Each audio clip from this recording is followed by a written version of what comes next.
दोस्तों आज की इस वीडियो में मैं एक कोरियन एक्शन थ्रिलर सीरीज को एक्सप्लेन करूंगा। इस सीरीज का नाम है अ शॉप फॉर किलर्स। इस कहानी में हम एक 21 साल की जियोंग जियान को देखते हैं, जिसके अंकल की जब रहस्यमय तरीके से मौत होती है तो जियोंग को मारने के लिए दर्जनों लोग एडवांस वेपन के साथ आते हैं। जियोंग जियान को पता नहीं कि उसके अंकल क्या करते थे। वो इस बात से भी अनजान होती है कि वो चाहे तो सिर्फ 1 मिनट में ही सबका सफाया भी कर सकती है। क्या जियान अपने आप को बचा पाएगी? क्या उसे अपने अंकल की सच्चाई पता चलेगी? आइए जानते हैं इस वीडियो में। पहले एपिसोड की शुरुआत में हम एक सायरन को बजता हुआ देखते हैं। लोकल्स को इन्फॉर्म किया जाता है कि आर्मी की फायरिंग सेशन शुरू होने वाली है, कोई भी उस एरिया में एंटर ना करे। जिसके कुछ देर बाद हम कुछ लोगों को गन के साथ एक घर की तरफ जाता हुआ देखते हैं और सेम उसी घर की तरफ एक स्नाइपर भी निशाना लगाए बैठा होता है, जो कि एक लड़की को मारना चाहता है। इस लड़की का नाम होता है जियोंग जियान और इसके साथ इस घर में हम 2 और लोगों को भी देखते हैं। एक बेहोश होता है तो वही दूसरी घायल होती है। जियान यहाँ पर एक गन की तरफ बढ़ती है, पर वो स्नाइपर उस गन को शूट कर उससे दूर कर देता है। जियान को याद आता है कि उसके अंकल उसे एक्शन मूवीज दिखाते हुए बता रहे थे कि हीरो पर विलेंस इसलिए गोलियां नहीं चला पाते क्योंकि हीरो उनसे बचने के लिए ब्लाइंड स्पॉट्स का इस्तेमाल करता है। जियान भी यहाँ पर उस स्नाइपर को डिस्ट्रैक्ट करने के लिए ब्लाइंड स्पॉट्स का पता लगाती है। वो एक झाड़ू पर शीशा बांधकर उसे ऊपर नीचे करती है, जिसे वो स्नाइपर बड़ी ही आसानी से शूट कर देता है। जियान ऐसा तब तक करती है जब तक कि उस स्नाइपर का निशाना मिस नहीं होता, जिससे जियान को मिलता है एक ब्लाइंड स्पॉट जहां पर वो स्नाइपर शूट नहीं कर सकता। इसलिए वो फ्रिज के ऊपर चढ़कर वहां से कूदने का सोचती है, तो वहीं वो स्नाइपर भी इस बात को भांप लेता है और वो अपने ड्राइवर को गाड़ी थोड़ा सा आगे करने को कहता है और दोनों ही यहाँ पर तैयार होते हैं जियान कूद कर सेफ जगह पर जाने के लिए। तो वहीं वो स्नाइपर उसके कूदते ही उसे मार गिराने के लिए, जो कि उसके कूदते ही फायर करता है और गोली ऑलमोस्ट उसे छूते हुए निकल जाती है। जियान सोफा पर जाकर गिरती है और उसके नीचे पड़े पिस्टल को वो निकालने की कोशिश करती है। उसका हाथ पिस्टल तक पहुंच नहीं पाता, इसलिए वो सोफा को ही उल्टा कर देती है, जिसके नीचे होता है एक स्नाइपिंग राइफल, जिससे वो भी करती है उस स्नाइपर पर शूट। और ये होती है पहले एपिसोड की एंट्री। नाउ ये कहानी पास्ट एंड प्रेजेंट में बहुत ही ज्यादा जाती है और ट्विस्ट तो इस कहानी में इतने सारे हैं कि उन्हें एक ही वीडियो में एक्सप्लेन करना पॉसिबल नहीं। अभी के लिए कहानी 1 हफ्ते पीछे जाती है, जहां पर हम जियान को एक पुलिस स्टेशन में देखते हैं। वैसे तो ये रिपोर्ट लिखवाने के लिए आई होती है कि उससे एक लड़का छेड़ रहा था, पर जो पुलिस कैमरा में देखती है उसके हिसाब से वो ये तय नहीं कर पाती कि वो उस लड़के को अरेस्ट करे या फिर उसे। हुआ ये होता है कि जब जियान एक वॉशरूम में एंटर करती है तो उसके पीछे वो लड़का भी एंटर करता है। वो उसे छेड़ने की कोशिश करता है, पर जियान उसकी इतनी बुरी तरह से पिटाई कर देती है कि अब वो लड़का है पुलिस में कंप्लेन करने के लिए आया होता है इन सब की। इसलिए वो ऑफिसर यहाँ पर जियान को फोन करने के लिए कहता है उसके पेरेंट्स को। जियान का इस दुनिया में कोई नहीं होता सिवाय उसके अंकल का, इसलिए वो सीधा उसे ही फोन लगाती है। यहाँ पर वो कॉल एक पुलिस ऑफिसर पिक करता है और वो उसे जल्दी से दूसरे स्टेशन में आने के लिए कहता है क्योंकि उसके अंकल की यहाँ पर मौत हो चुकी होती है। जियान यहाँ पर एक टैक्सी के जरिए जाती है। वो टैक्सी वाला जियान को बहुत ही अच्छे से जानता होता है और उसके अंकल के बारे में सुन वो उसे अपना कार्ड और कुछ पैसे देता है ताकि इस मुसीबत भरे वक्त में वो उसकी कुछ मदद कर सके। जियान को पुलिस ऑफिसर मुर्दा घर में लेकर जाते हैं। यहाँ पर उसे बताया जाता है कि उसके अंकल ने सुसाइड करी है। उसके अंकल का यहाँ पर नाम होता है जिनमिन, जियोंग जिनमिन, और यहाँ पर हम देखते हैं कि उसके गले में एक छोटा सा कट का निशान है। जियान पूछती है कि उसके अंकल सुसाइड क्यों करेंगे और अगर कोई सुसाइड करेगा भी तो वो अपना हाथ काटता है, ना कि गला। जिससे ये ऑफिसर कहता है कि वो अभी भी इन्वेस्टिगेशन कर रहे हैं, पर पोस्टमार्टम रिपोर्ट यही कहती है कि उन्होंने सुसाइड करी है। वो उसे बॉडी का दोबारा पोस्टमार्टम करने की भी बात करते हैं अगर उसे शक हो तो, पर जियान ऐसा नहीं करती। पर वो एक बात जरूर नोटिस करती है कि उसके अंकल के हाथ में एक टैटू है जिस पर मर्द हेल्प लिखा है। अब अगले कुछ दिनों तक क्रियाक्रम की सारी प्रोसीजर शुरू होती है। बहुत सारे लोग वहां पर आते हैं जिनके बारे में जियान को कुछ भी पता नहीं होता, इसलिए जो टैक्सी ड्राइवर जियान की मदद किया था वही सबको ग्रीट करता है और जिनको वो जानता है उनके बारे में वो जियान को बताता है। पर उस जगह पर 2 ऐसे लोग भी आते हैं जिनके बारे में तो वो भी नहीं जानता होता। ये दोनों जुड़वा होते हैं और ये किसी से भी कुछ भी बात नहीं करते। इवन कि पूछने पर भी वो अपने बारे में कुछ भी नहीं बताते। तो वहीं बाकी सारे लोग जिनमिन के बारे में ये कहते हैं कि उसने सुसाइड इसलिए करी होगी क्योंकि उसे धंधे में घाटा हुआ होगा, उसने लोन लिया होगा एक्सेट्रा।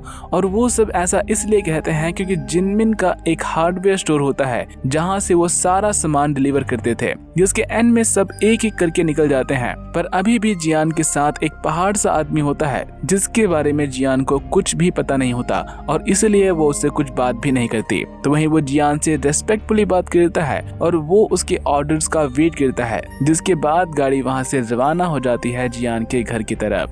नाउ यहाँ से कहानी फिर से थोड़ा सा पीछे जाती है जब जियान 20 साल की थी। यहाँ पर हम जियान के अंकल जिनमिन को जिंदा देखते हैं जो कि उसके रूम में कुछ बदलाव करते हैं, जैसे कि खिड़कियों पर लोहे के बार्स लगाना ताकि रूम में कोई एंटर न कर सके, और साथ ही वो उसके लिए एक लोहे की अलमारी भी खरीदते हैं जिसके अंदर जाकर वो छुप सके। और वो उसे साफ साफ कहते हैं कि वो अलमारी बुलेट प्रूफ है, जब गोलियों की बरसात होगी और कहीं छुपने का कोई रास्ता नहीं होगा तो वो उस अलमारी में चली जाए, उसे कुछ भी नहीं होगा। तो ही जियान कहती है कि 20 साल की कॉलेज स्टूडेंट पर कौन ही गोली चलाएगा, मैं यहाँ पर 5वें माले में हूँ, इतना ऊपर चोर आ ही नहीं सकता, ये लोहे की छड़े लगाने का क्या मतलब। तो वह जिनमिन उसे उसका आईडी देता हुआ कहता है कि उसका ये रजिस्ट्रेशन नंबर उसका सोशल सिक्योरिटी नंबर है, वो उस नंबर को किसी भी कंडीशन में ना भूले, जो कि होता है 22019074। नाउ यहाँ से कहानी फिर से प्रेजेंट में शिफ्ट होती है। जियान के साथ यहाँ पर एक लड़का होता है जो कि जियान को ये कह के इंट्रोड्यूस करता है कि वो उसके अंकल के साथ काम करता था, साथ ही वो खुद को उसके बचपन का साथी भी बताता है, मींस कि वो उसे बहुत टाइम से जानता है। इस पर्सन का नाम होता है जोंगमिन, जो कि उस घर की साफ सफाई करता है उसके अंकल के मरने के बाद। उसके अंकल ने बाथरूम में सुसाइड करी थी और वो जगह वैसे ही पड़ी थी, यही उसके अंकल को सबसे पहले देखता है और यही उसे हॉस्पिटल लेकर जाता है। खैर अभी जो मेन बात होती है वो ये होती है कि उस बाथरूम में उसे एक फोन मिलता है जो कि जिनमिन का होता है और सेम वही फोन वो जियान को ले जाकर देती है। ना इस फोन में कुछ मैसेजेस होते हैं। जिनमिन एक मैसेज में लिखता है कि उसने 70 मिलियन वॉन डिपॉजिट कर दिए हैं। ये अमाउंट इतना ज्यादा बड़ा होता है कि जियान को समझ में नहीं आता कि उसके अंकल ने ऐसा क्या खरीदा होगा कि उन्हें 70 मिलियन वॉन देने पड़े, क्योंकि उसके हिसाब से वो सिर्फ एक हार्डवेयर शॉप चलाते हैं। पर एक और मैसेज में तो इससे भी बड़ा अमाउंट होता है, उसमें इतने सारे जीरोस होते हैं कि जियान उसे गिन तक नहीं पाते। उसके अंकल जिनमिन के अकाउंट में 18.7 बिलियन वॉन होते हैं, इतना पैसा कि वो देश के सबसे अमीर इंसानों में गिना जाए। नाउ ये जो जोंगमिन होता है उसने एक बार जिनमिन के वेबसाइट को ठीक किया था और सेम उसी के बारे में वो जियान को बताता है। इस वेबसाइट में हार्डवेयर से रिलेटेड आइटम्स होते हैं जिसके सारे आइटम्स को भी अगर वो बेच दे तब भी 70 मिलियन वॉन नहीं बनेगा। नाउ जोंगमिन एक कंप्यूटर एक्सपर्ट होता है और इसीलिए वो उस वेबसाइट के सोर्स कोड को चेक करता है ताकि उन्हें ये पता चल जाए कि जो वो वेबसाइट देख रहे हैं वो सिर्फ एक फ्रंट पेज तो नहीं जिसके पीछे कोई और वेबसाइट हो, जिन्हें एक के बाद एक कई सारे कोड्स और लिंक मिलते हैं जो कि उन्हें फाइनली लेकर जाती है एक ऐसे वेबसाइट पर जिसका नाम होता है मर्थ हेल्प। और सेम यही टैटू जिनमिन के हाथ में बना था। ये वेबसाइट डार्क वेब पर होती है जहाँ पर गन्स, वेपन्स, बॉडी डिकम्पोजर जैसी चीजें होती हैं। इस वेबसाइट में हर वो सामान होते हैं जो कि एक स्पाई को चाहिए, जिससे किसी को मारा जा सके, जिससे किसी का नामो निशान मिटाया जा सके। इवन की ऐसी सर्विसेज भी होती हैं जिससे आप अपने बारे में इंटरनेट से सारी इंफॉर्मेशन इरेज कर सकते हैं। और इन सब का ऑनर होता है जिनमिन, जियान का अंकल। पर उस वेबसाइट से कोई भी कुछ भी नहीं खरीद सकता। उस वेबसाइट के वेरीफाइड यूजर्स को कोड दिया जाता है। जो लोग असैसिन्स होते हैं उनका कोड होता है रेड, जो जासूसी करते हैं उनका कोड होता है पर्पल, और जो डेड बॉडीज को ठिकाने लगाते हैं और सबूतों को मिटाते हैं उनका कोड होता है येलो। और इन सब को किसी भी कंडीशन में ग्रीन कोड को बजाना होता है, फिर चाहे उन्हें अपनी जान दांव पर ही क्यों न लगानी पड़े। और इस ग्रीन कोड में सिर्फ 2 लोग होते हैं, पहला खुद जिनमिन उस वेबसाइट का ऑनर, और दूसरी होती है जियान उसकी भतीजी जो कि अब उस वेबसाइट की ऑनर होगी। तभी हम देखते हैं कि उस वेबसाइट का एक यूजर मैसेज करता है और कहता है कि उसने पैसे ट्रांसफर कर दिए हैं और उसे माल चाहिए, जिसका जियान रिप्लाई करती है कि शॉप अभी बंद है, वो पैसे वापस रिफंड कर देगी। इस पर वो पर्सन रिप्लाई करता है कि जिनमिन तो मर गया, अब मरने की बारी उसकी। और इसी के साथ उसके घर की बेल बजती है और साथ ही हम फाइटर ड्रोन्स को उड़ते उड़ता हुआ उनके घर की तरफ जाते हुए देखते हैं, जिसके साथ ये पहला एपिसोड हो जाता है खत्म। नाउ सेकंड एपिसोड की शुरुआत में हम उन ड्रोन्स को उड़ता हुआ देखते हैं, जिन्हें रोकने के लिए एक लेडी एक high tech signal jammer gun का इस्तेमाल करती है। और यहाँ से कहानी फिर से शिफ्ट होती है पास्ट में, जहाँ पर हम जिनमिन को देखते हैं जो कि अपने माँ के फ्यूनरल पर जाता है। यहाँ पर वो अपने बड़े भाई को अपनी मॉम की सडन डेथ के लिए पोस्टमार्टम करने की कहता है, जो कि गुस्से में उसे ढेर सारी बातें बताने लगता है। जिनमिन अब तक कहाँ था ये उन्हें पता नहीं होता। वो अचानक से एक दिन घर आता है और उसके कुछ दिन बाद उसकी माँ की मौत हो जाती है। वो गुस्से में उसे बताता है कि उनकी माँ को 8 सालों से कैंसर था, वो अपनी जिंदगी की आखिरी सांसें गिन रही थी एक्सेट्रा। जिसके कुछ समय बाद एक पर्सन फ्यूनरल पर आता है, तो वहीं हम जिनमिन को घर में देख पाते हैं जियान के साथ, जो कि उसे डिस्कवरी चैनल दिखाते हुए एक लेसन सिखाता है कि कमजोर हमेशा शोर मचाते हुए आते हैं, तो वहीं ताकतवर खामोशी से उनका मुकाबला करते हैं और अब उसे भी ताकतवर बनना होगा। तभी जिनमिन को कोई कॉल करता है। जिनमिन उससे पूछता है कि उसे उसका नंबर कहाँ से मिला, तो वहीं वो पर्सन उसे कुछ ऐसा बताता है जिससे जिनमिन परेशान हो जाता है। वो जियान से कहता है कि उसका एक फ्रेंड आएगा, पर वो तब तक दरवाजा ना खोले जब तक वो पर्सन एक रिडल सॉल्व नहीं करता, जिसका आंसर होता है स्टेबल टेनिस। नाउ जिनमिन के जाने के बाद हम एक इंसान को उस घर में एंटर करता हुआ देखते हैं। जियान उससे रिडल तो पूछती है, पर वो जवाब नहीं देता। वो पर्सन एक एक कर घर के सारे लॉक्स को ओपन करता है और घर के अंदर आ जाता है। तभी कोई उसे घर के बाहर खींच लेता है। उन दोनों के बीच में कुछ देर तक लड़ाई होती है, जिसके बाद जो पर्सन घर के अंदर आता है वो उसे रिडल का सही आंसर देता है। ये पर्सन बोल नहीं पाता, इसलिए ये जियान को सब कुछ लिख कर बताता है और उसे घर के अंदर कहीं पर छुपने के लिए कहता है। जिसके कुछ देर बाद हम घर में कुछ और लोगों को एंटर करते हुए देखते हैं, जो कि उस पर्सन को मार डालते हैं। वो जियान के साथ भी यही करने के लिए उसे ढूंढते हैं, जो कि बचने के लिए खिड़की के बाहर लटक जाती है और वो वहां से गिर भी जाती है। लकीली वो एक सोफा पर गिरती है, जो कि जब वहां से भागने लगती है तो उसका एक्सीडेंट हो जाता है। नौ जिस हॉस्पिटल में उसे लेकर जाया जाता है, वहां पर 2 ऑफिसर्स बात कर रहे होते हैं उसके पेरेंट्स के बारे में, जिन्हें पिछली रात को ही मार दिया जाता है। जियान के अंकल सालों से लापता होते हैं, जिनका सोशल सिक्योरिटी नंबर भी अब कैंसिल कर दिया गया होता है। पुलिस के अनुसार जियान का यहाँ पर अब कोई भी नहीं होता। नाउ कुछ देर बाद जियान होश में आती है और जब वो होश में आती है तो वो एक हाइना को देखती है, जो कि एक कटा हुआ हाथ लेकर उसके वार्ड में एंटर करता है। वो हाथ उसके अंकल के फ्रेंड का था, जिसे ले वो हाइना उसके बेड पर चढ़ जाता है और डर कर जियान की आंख खुल जाती है। नाउ जियान वहां से भागती है क्योंकि उसे किसी की आहट सुनाई देती है। यहाँ पर हम देखते हैं कि एक पर्सन जियान को मारने आया है और वो जियान को मारने के लिए उसका पीछा करता है। तो वहीं जियान भागते हुए मुर्दा घर में चली जाती है और वो छुपने के लिए अपनी माँ की डेड बॉडी के साथ सो जाती है। वो किलर उसे मारने के लिए वहां पर भी जाता है, पर तब तक जिनमिन वहां पर आकर उसे बचा लेता है और उसे अपने साथ लेकर चला जाता है अपने घर। यहाँ पर हम देखते हैं कि जियान सदमे में होने की वजह से बोल नहीं पाती। वो रोती भी नहीं और ना ही वो खुश होती है। जिनमिन उसे स्ट्रांग बनाने के लिए उसकी कोई मदद नहीं करता। वो उसकी केयर करता है पर उसकी मदद नहीं करता। धीरे धीरे जियान सब कुछ सीखने लगती है, तो वहीं स्कूल में स्टूडेंट्स उसे बुली करने लगते हैं क्योंकि वो बोलती नहीं।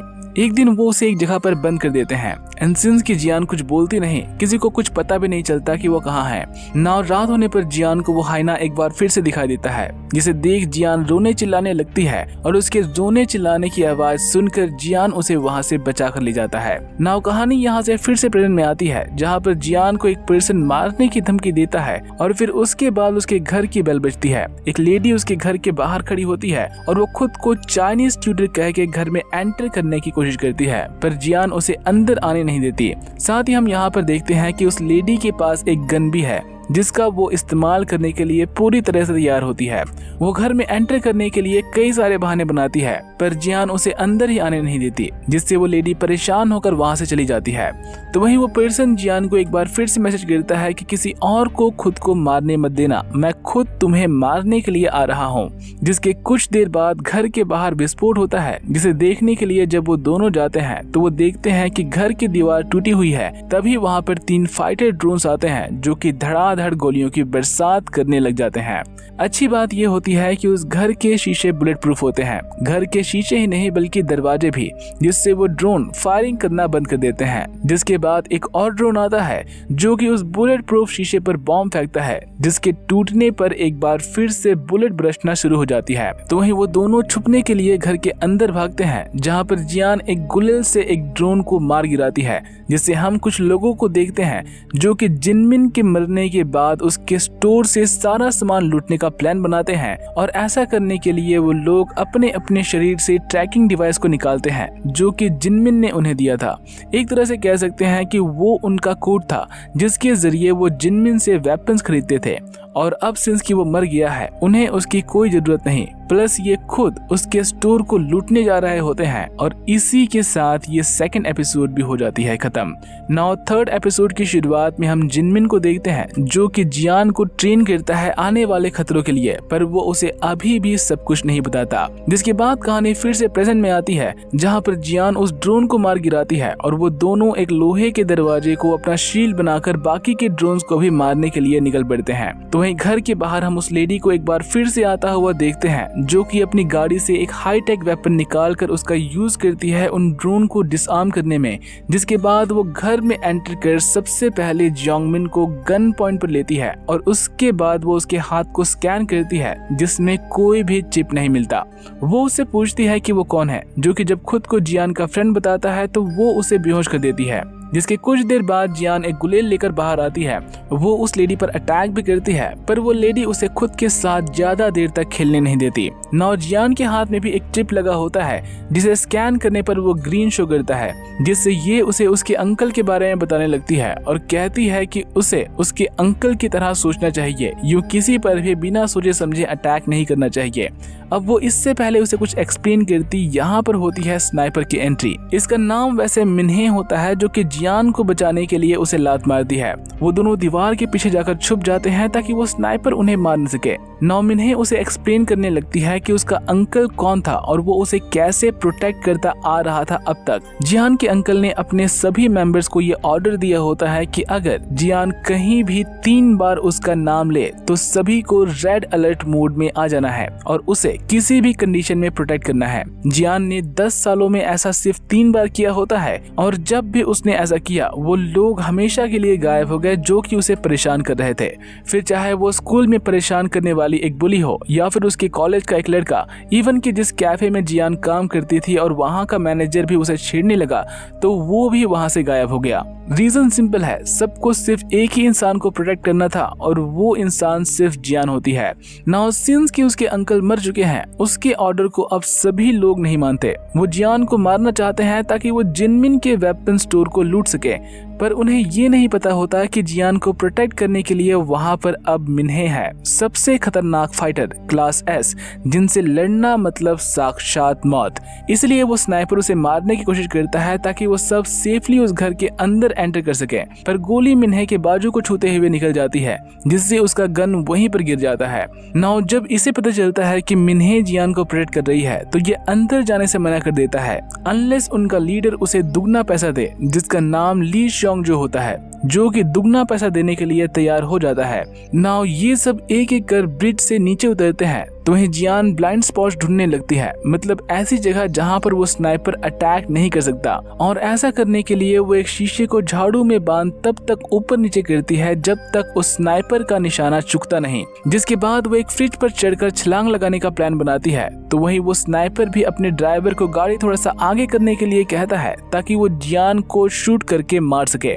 और जैसे ही जियान वहां से कूदती है वो फायर करता है, जिससे गोली ऑलमोस्ट जियान को छूते हुए निकल जाती है, पर जियान सेफली दूसरी तरफ चली जरूर जाती है, जहां पर सबसे पहले वो उस गन को निकालने की कोशिश करती है ताकि उसके पास भी एक वेपन हो, जो कि जब उसके हाथ नहीं आता तो वो उस सोफा को ही वहां से उल्टा कर देती है, जिसके नीचे एक स्नाइपिंग राइफल होता है। पर अभी के लिए तो जियान उस पिस्टल को उठा सीधा तान देती है मिन्हे पर, जो कि उससे बिना डरे पूछती है कि क्या उसे वो चलाना आता है, और ये यहाँ पर इशारा करती है उस स्नाइपर की तरफ, जिसके लिए मिन्हे उसे गाइड करती है कि उसे क्या करना है। और जियान ऐसा करके ही फायर करती है, जो कि उस पर्सन को तो नहीं लगता पर उस तक पहुंच जरूर जाता है। नाउ हमें यहाँ पर एक बात पता चलती है है कि मिन्हे जिनमिन से प्यार करती थी और इसलिए वो उसके मरने के बाद भी जियान को प्रोटेक्ट करने आती है। तो वहीं दर्जन भर लोग घर के बाहर इस ताक में बैठे होते हैं कि वो कब अंदर जाकर उन दोनों को मार सके। इसलिए मिन्हे जियान को कहती है कि उन्हें स्टोरेज रूम में जाना होगा। जिनमिन के स्टोरेज रूम में मुर्थल तक जाने का रास्ता है, वहाँ पर वो सेफ रहेंगे, जिसके लिए वो दोनों आयरन डोर को शील्ड की तरह यूज करते हुए आगे बढ़ते हैं। तो वहीं वो स्नाइपर बस उन्हें ही मारने के लिए निशाना लगाए बैठा होता है, पर उस पर भी कोई निशाना लगाए बैठा होता है। मिन्हे उसे शूट करती है पर बुलेट गाड़ी से टकराकर सीधा उसके ड्राइवर को मार देती है। तो वहीं इस बीच तक वो दोनों स्टोरेज रूम में एंटर कर जाते हैं और उन्हीं को मारने के लिए वो लोग एक एक करके स्टोरेज रूम में एंटर करने लगते हैं, जिन्हें रोकने के लिए मिन्हे भी वहां पर आती है और वो उन पर फायर करने लगती है ताकि जियान को थोड़ा सा और टाइम मिल सके। नाउ मिन्हे उन सब से अकेले ही लड़ती है। तो वहीं जियान का काम होता है उस सीक्रेट चेम्बर में जाना जहाँ पर उसके अंकल सारा वेपन्स रखते हैं और वो उस जगह का एंट्रेंस ढूंढ भी लेती है, पर उसे एक्सेस करने के लिए चाहिए होता है एक पासवर्ड। जियान यहाँ पर बहुत कुछ ट्राई करती है पर कोई भी सही पासवर्ड नहीं होता। फिर उसे याद आता है कि उसके अंकल ने उसे कॉलेज की आईडी नंबर को याद करने को कहा था और वो सेम उसी को एंटर करती है जो कि उसे लेकर जाती है अंडरग्राउंड। एंड सिंस कि उसके साथ योंगमिन भी होता है, वो भी मुर्थल के वेपन स्टोरेज में चला जाता है जहाँ पर वो दोनों अकेले नहीं होते, बल्कि वहाँ पर एक ऐसा पर्सन होता है जो कि हर एक चीज की जानकारी रखता है और इसका नाम होता है ब्रदर। और इसी के साथ ये तीसरी एपिसोड भी हो जाती है खत्म। नाउ फोर्थ एपिसोड की शुरुआत में हम हियरिंग को होता हुआ देखते हैं जहां पर जिनमिन को किसी केस में गवाह बनाया गया होता है, जिसके बाद कहानी आगे बढ़ती है और कोई जिनमिन को कॉल करके इन्फॉर्म करता है कि वो जिंदा है और वो तुम्हारी मॉम के फ्यूनरल की तरफ जा रहा है ली श्योंग जो के साथ। अब यहाँ पर वो का मतलब कोई और इंसान है क्योंकि ली श्योंग जो तो इस स्नाइपर का नाम है। इसलिए जिनमिन यहाँ पर किसी होंडा नाम के पर्सन को मैसेज करता है कि बेल जिंदा है और वो उसके परिवार को मारने के लिए आ रहा है। इसलिए वो उससे हेल्प मांगता है कि वो जियान का ध्यान रखे, मतलब कि इस पर्सन का नाम होंडा था जो कि जियान को बचाने के लिए आया था। तो वह जिनमिन जब अपने मॉम के फ्यूनरल की तरफ जाता है तो हम देखते हैं कि उस पर भी कोई अटैक करता है और यहाँ से कहानी फिर से प्रेजेंट में आती है जहाँ पर जियान उस वेपन स्टोरेज रूम में एंट्री कर चुकी होती है और ब्रदर नाम का वो पर्सन उन दोनों पर गन तानता है। तो वहीं बाहर मिन्हे लाइट ऑफ करके एक एक स्नाइपर को शूट करने लगती है। मिन्हे की फाइटिंग स्किल उन सब के फाइटिंग स्किल से कहीं आगे होती है, इसलिए वो एक एक करके बड़ी ही आसानी से सबको मारने लगती है, जिसके आखिर में बच जाता है उन सब का लीडर, जिसके साथ मिन्हे एक चाकू के साथ लड़ती है। वो भी लड़ने में काफी अच्छा होता है, बस मिन्हे के चाकू में जहर लगा होता है जिसके एक ही बार से वो पर्सन ढेर हो जाता है। नाउ ये पर्सन जियान को एक हथकड़ी देता है और जियोंगमिन को उसे पहनाने के लिए कहता है, पर जियान उसे ट्रिक करते हुए उसी पर अटैक कर उसे बेहोश कर देती है, जिसका जब वो मास्क उतारती है तो उसका चेहरा देख उसे अपने बॉयफ्रेंड की याद आती है। जिससे कहानी यहाँ से फिर से पास में जाती है। यहाँ पर हम एक पर्सन को देखते हैं जो कि जियान के साथ कॉलेज में होता है। दोनों एक दूसरे को लाइक करते हैं, बट जिनमिन जियान की सुरक्षा के लिए उसे जियान से दूर कर देता है, जिसका रियल रीजन तो अब तक आप समझ ही गए होंगे। बट इन सब में भी वो जियान को एक चैलेंज करता है कि अगर वो उसके चेहरे पर एक पंच मार देगी तो वो उसे उस पर्सन से मिलने देगा और उसे उसके साथ रहने देगा। जियान ऐसा करने की बहुत कोशिश करती है पर जिनमिन उसे ऐसा करने नहीं देता। तंग आकर जियान जिनमिन की फ्रेंड पासिन से मुई थाई सीखती है और उन सब में वो इतना बिजी हो जाती है कि उसे लव शब्द करने का टाइम ही नहीं मिलता। जियान एक दिन अपने उन फाइटिंग स्किल्स को यूज भी करती है, पर सही टाइम आने पर जिनमिन आकर उसे उन सब से बचा लेता है, जिसमें उसके हाथ पर एक कट भी लग जाता है। जिनमिन उसे कहता है कि लड़ाई सीखना अलग बात है और लड़ना अलग, खास करके तब जब सामने वाले के हाथ में हथियार हो। इसलिए वो उसे अगली बार ऐसे सिचुएशन से भागने के लिए कहता है ताकि वो सेफ रहे। नाउ कहानी यहाँ से फिर से प्रेजेंट में आती है जहाँ पर जियान देखती है कि उस रूम में बहुत सारे सीसीटीवी फुटेजेस हैं। हर उस रास्ते में एक कैमरा लगा है जहाँ से जियान आती जाती है। उसके क्लासरूम, उसके बेडरूम, इवन कि उसके बाथरूम तक में भी कैमरा है। मींस कि वो पर्सन उसे हर वक्त देख रहा था और ये सब देख जियान काफी गुस्सा होती है। वो उसे इन सब के बारे में पूछती है, स्पेशली ये बात कि ये सब क्या उसके अंकल ने उसे करने के लिए कहा। तो वहीं ये पर्सन कहता है कि इन सब के लिए वक्त नहीं है, मिन्हे के पास बुलेट्स खत्म हो चुकी है और उसे मेडिसिन चाहिए और भी बहुत सारे लोग आ रहे हैं, मिन्हे उन्हें अकेले नहीं रोक पाएगी। नाउ इस जगह पर अंधेरा होता है, इसलिए जियोंगमिन वहाँ के लाइट्स को ऑन कर देता है। लाइट से उस पर्सन को प्रॉब्लम होने लगती है और इसलिए वो चिल्लाने लगता है।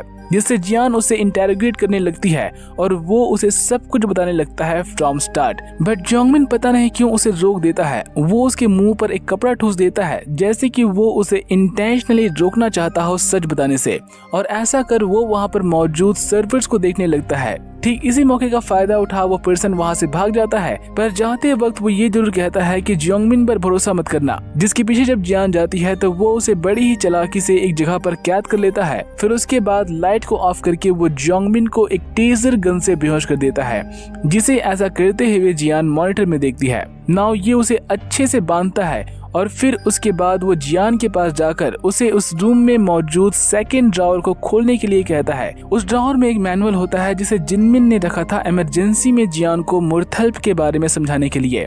नाउ ये उसके सामने एक कॉन्ट्रैक्ट को रीड करता है जिसमें वो सिंपली उसे एक लॉयर की तरह जिनमिन की सारी प्रॉपर्टी का ऑनर बनाता है और खुद को उसका एक वफादार साथी बताता है कि वो किसी भी सूरत में उसे नुकसान नहीं पहुंचाएगा। नाउ जियान को वहां से निकलना होता है, इसलिए वो उसके उस कॉन्ट्रैक्ट को मंजूरी दे देती है और उसे ऑर्डर करती है कि वो उसे वहां से बाहर निकाले। जिसको जैसे ही वो पर्सन वहां से बाहर निकालता है, जियान फिर से उसे गन पॉइंट पर ले लेती है और जोंगमिन के पास उसे चलने के लिए कहती है, जो कि उसे बताता है कि वो ऐसा नहीं कर सकता और ऐसा करने का वो उसे रीजन बताता है कि उसके बॉस को उसी ने ही मारा था।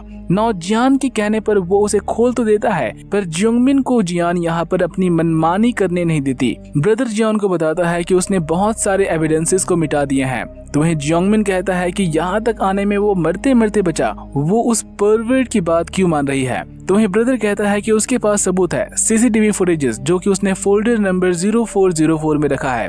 नौजियान उसे ओपन करने के लिए आगे बढ़ती है, तो वहीं जोंगमिन उसे रोकने के लिए 10 तरह के बातें बनाता है, जैसे कि उस फोल्डर में वायरस होगा, सारा सिस्टम करप्ट हो जाएगा एक्सेट्रा। जियान यहाँ पर फैसला नहीं कर पाती कि वो किस पर यकीन करे, उस पर जिसे वो इतने टाइम से जानती है या फिर उस पर जो कि उससे इतने टाइम से जानता है।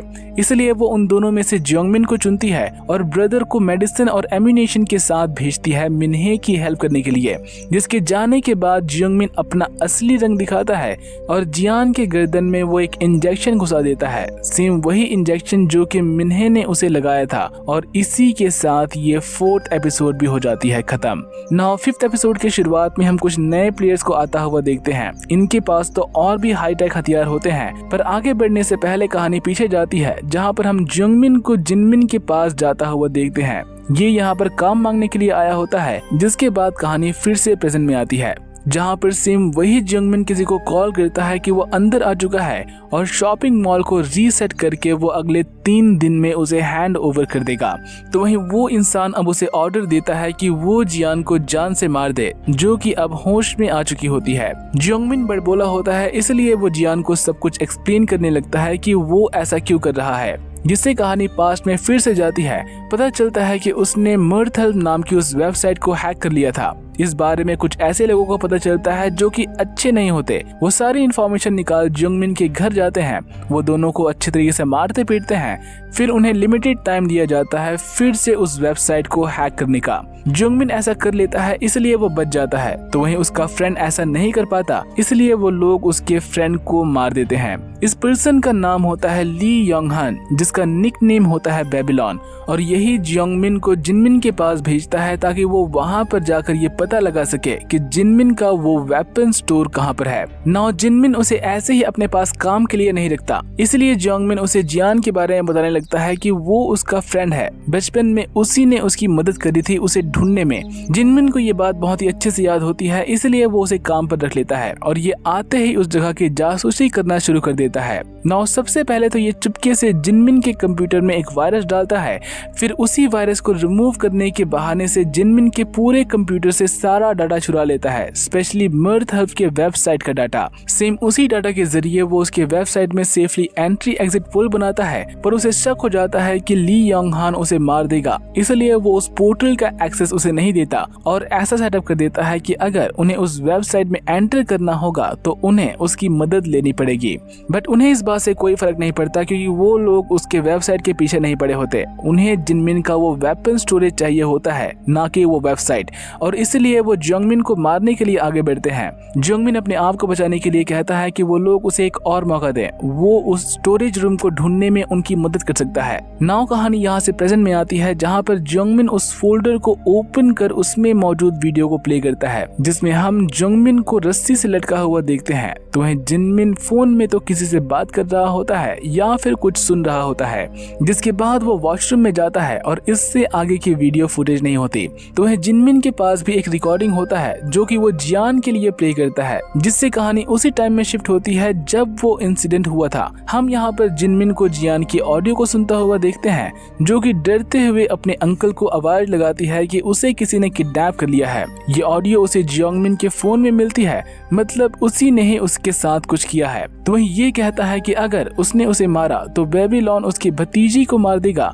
साथ ही ये उसे खुद को छोड़ने के लिए भी कहता है, क्योंकि बेबीलोन ने जियान को छोड़ने के लिए एक शर्त रखी होती है कि अगर वो अपने आप को मारेगा तभी वो जियान को छोड़ेगा। और सेम उसे ही बचाने के लिए जिनमिन यहाँ पर सुसाइड करता है, जिसकी डेड बॉडी के फुटेज जियोंगमिन ने यहाँ पर रिकॉर्ड करी होती है। नाउ जियान कहती है कि उसने तो कभी वो कहा ही नहीं, उसके पास उसकी रिकॉर्डिंग कहाँ से आई। जियोंगमिन कहता है कि डीप फेक वेबसाइट से, उसके लिए ये बनाना सिर्फ 10 मिनट का काम है, और वो उसे ऐसा करके भी दिखाता है। नाउ जिनमिन मर चुका होता है और जियान को वो मारने वाला होता है। गुस्सा और दुख दोनों ही उसे बहुत आता है, लेकिन उससे भी इम्पोर्टेंट होता है ठंडे दिमाग से उस सिचुएशन से बाहर निकलने के बारे में सोचना, जिसके लिए जिनमिन हंसने लगती है और उसे कहती है कि अगर उसने उसे मारा तो वो वहाँ से जिंदा नहीं निकल सकता। सबसे पहले तो मिन्हे ही उसे मार देगी, और अगर किसी तरह से वो बच गया तो वो सारे लोग उसे मार देंगे, जिनका काम सिर्फ कोड ग्रीन को प्रोटेक्ट करना है, और कोड ग्रीन सिर्फ उसके पास है, सिर्फ वही उन सब को रोक सकती है।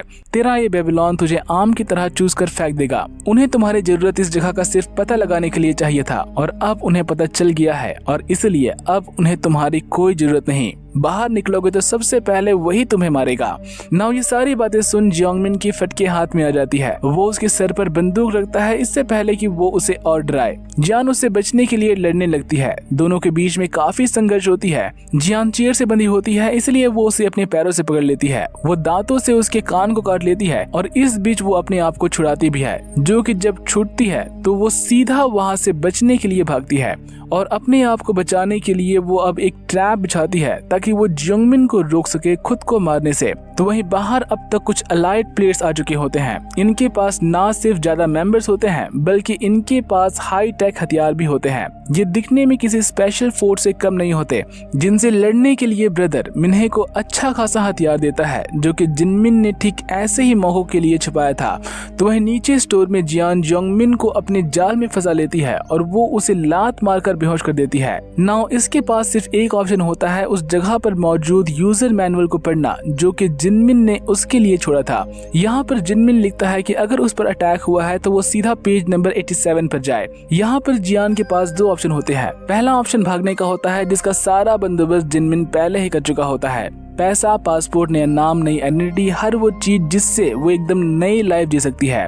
तो वह दूसरा ऑप्शन अपने फ्रेंड की मदद करने का होता है, जो कि उसके लिए अपनी जान को दांव पर लगाने के लिए तैयार होते हैं। जियान यहाँ पर पहला रास्ता चुनती है, पर वहाँ से बाहर निकलने का उसका मन नहीं करता, और वो वापस आकर लड़ने का प्लान बनाती है अपने दोस्तों के साथ। तो वहीं वो लोग घर में अटैक करने के लिए निकलते हैं, जिनमें से सबसे पहले तो वो रोबोट जाता है, जो कि इतना फुर्तीला होता है कि मिन्हे उसे मार ही नहीं पाती। जिसके बाद वो लोग अपने अपने गन से मिन्हे पर शूट करने लगते हैं, जिनसे बचने के लिए ब्रदर पूरे घर को शट डाउन करने लगता है। वो सब लोग दौड़ते हैं ताकि वो घर में एंटर कर सके। तो वह मिन्हे ब्रदर के साथ सेफली घर के अंदर के हिस्सों में चली जाती है, पर वो रोबोट पूरी तरह से घर को शट डाउन होने नहीं देता। वो अपने आप को फंसाकर रास्ता खुला रखता है ताकि सारे सोल्जर्स घर के अंदर जा सके, और वो सब एक एक करके बड़ी ही आसानी से ऐसा कर लेते हैं। नाउ वो रोबोट अपना कमाल दिखाता है। सबसे पहले तो वो मेटल की दीवार में छेद करता है, फिर उसके बाद अंदर टीयर गैस भेजता है। वो लोग भी फुल्ली प्रिपेयर्ड होते हैं, और वो बस सही मौके का आने का इंतजार करते हैं, जिसके आने पर मिन्हे एक लाइट ग्रेनेड बाहर फेंकती है और बाहर निकलकर एक एक को मारना चालू कर देती है, जिसके एंड में सिर्फ एक आदमी बचता है, जिसे भी मारने के लिए जियान यहाँ पर 2 ग्रेनेड्स फेंकती है, जिससे इन्हें तो अंदर के विजुअल्स मिलना बंद हो जाते हैं, पर कुमा यहाँ पर नहीं मरा होता, अभी भी वो जिंदा होता है, जो कि घायल मिन्हे को गोली मारता है और जियान को लेकर जाने की कोशिश करता है, जिससे बचने के लिए जियान उसे लड़ने लगती है और गुस्से में आकर वो उसे चाकू से मारने की कोशिश करता है। पर इसी टाइम आकर कोई कुमा के पीठ पर चाकू घुसा देता है और हम देखते हैं कि वो पर्सन कोई और नहीं बल्कि पासिन है। नाउ ये सारी इंसिडेंट को होता हुआ इन सब का मास्टरमाइंड देख रहा होता है, जिसका नाम होता है बेल, और ये अब यहाँ पर अपने सबसे बेस्ट प्लेयर्स को भेजता है, जिन्हें कांग ब्रदर्स के नाम से जाना जाता है, द मोस्ट डेडली असैसिन्स। और इसी के साथ ये 5th एपिसोड हो जाती है खत्म। नाउ आगे की कहानी बहुत ही ज्यादा लेंथी और कंफ्यूजिंग है, इसलिए उन्हें इस वीडियो में डालना सही नहीं रहेगा। अगले वीडियो में हम जानेंगे कि बेल कौन है, जिनमिन से उसकी दुश्मनी क्या है, जियान यहाँ पर बच पाएगी या नहीं, और उसकी मदद करने के लिए कौन कौन यहाँ पर आगे आएगा। Till then take care and like this video if you enjoyed. See you soon.